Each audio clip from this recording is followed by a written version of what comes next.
ఇది మొన్న ఏకాదశి నాడు తీసిన షార్ట్ వీడియో అనమాట. సో, నేనైతే మార్నింగ్ పూజ అయితే చేయలేదు. ఎందుకంటే విష్ణుకి పాకరణం వస్తోందనమాట ఇప్పుడిప్పుడే. దానివల్ల ఏమంటే తల గుద్దేసుకుంటున్నాడు. సో, దానివల్ల బాగా నొప్పొచ్చేసి ఏడుస్తున్నాడనమాట. ఇవాళ కూడా అలాగే జరిగింది. సో, ఉదయం అంతా కొంచెం చికాకుగా అయిపోయింది నా మనసంతా. కొంచెం దెబ్బ తగిలిందనమాట. సో, దానివల్ల నాకు కొంచెం ప్రాబ్లం అనిపించింది. సరేలే ఈవినింగ్ అయినా ప్రశాంతంగా పూజ చేసుకుందామని అనుకున్నాను. మార్నింగ్ ఎలాగో కుదరలేదు కాబట్టి.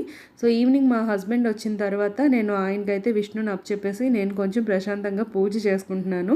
సో, ఫస్ట్ అయితే వడపప్పు అనేది నానపెట్టేసి ఉంచాను స్నానం అయిపోయిన తర్వాత.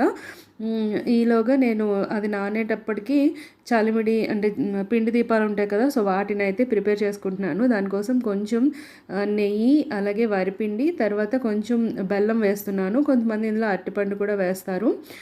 నేను రెండు దీపాలు పెడుతున్నాను. 7 శనివారాలు వ్రతం చేసినప్పుడు కూడా నేను 7 దీపాలు అయితే పెట్టలేదు. 2 దీపాలే 6 శనివారాల పాటు చేసి 7వ శనివారం 7 దీపాలు పెట్టానన్నమాట, అంతే.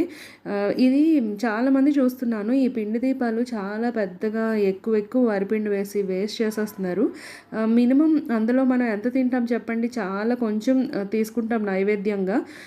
తర్వాత మిగతాదంతా కూడా మనం పారేస్తాము, లేదు అంటే చెట్ల మొదల్లో వేస్తాము. అదంతా వేస్ట్ కదా. బియ్యాన్ని వేస్ట్ చేసినా, బియ్యం పిండిని వేస్ట్ చేసినా ఒకటే కదా.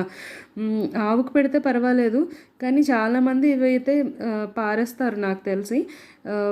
సో, దానివల్ల ఏమవుతుందంటే ఫుడ్ వేస్ట్ అయిపోతుంది అనిపిస్తుంది నాకు. వేలం వెర్రిగా ఎవరేదో చెప్తే అదే చూసేసి చేసేసి అది కరెక్ట్ కాదని నా ఫీలింగ్. ఒకసారి మీరు కూడా ఆలోచించండి. ఇక్కడైతే పూజ అంతా నేను వీడియో తీయలేదు. పూజ కోసం ఏర్పాట్లు చేసుకున్నాను కదా, ఆ తర్వాత అయితే నేను పూజ కంప్లీట్ చేసేసుకున్నాను. ప్రశాంతంగా ఇవాళ దేవుడికి పూజ చేసుకోవాలి అని అనిపించింది. అందుకే ఇంకా షూట్ చేస్తే చాలా టైం పట్టేస్తుంది కాబట్టి స్వామివారికి అష్టోత్తరం చెప్పుకుని ఇవాళ అయితే పూజ చేసుకుని గోవిందనామాలు చదువుకున్నాను. మధ్యలో మా విష్ణు కూడా కొంచెం యాడ్ అయ్యాడు. ఆ తర్వాత కొబ్బరికాయ, వడపప్పు, పానకం ఇవన్నీ కూడా నివేదన చేశాను. అలాగే లక్ష్మీ అమ్మవారికి అష్టోత్తరం చెప్పుకుని పూజ చేసుకున్నాను అనమాట. సో, నా పూజ అయితే ఇలా కంప్లీట్ అయింది. నా అభిప్రాయంతో మీరు ఏకీభవిస్తారో లేదో నాకు కామెంట్ చేసి చెప్పండి. ఇలా వేస్ట్ చేయడం నాకు నచ్చలేదు. అలాగే ఆ పిండి దీపాలకి చాలా పెద్ద బొట్లు పెట్టేసి గంధం పెట్టేసి అవి నైవేద్యం తీసుకోవడానికి కూడా పనికిరావు. సో, కొంచెం చూసి చెయ్యండి.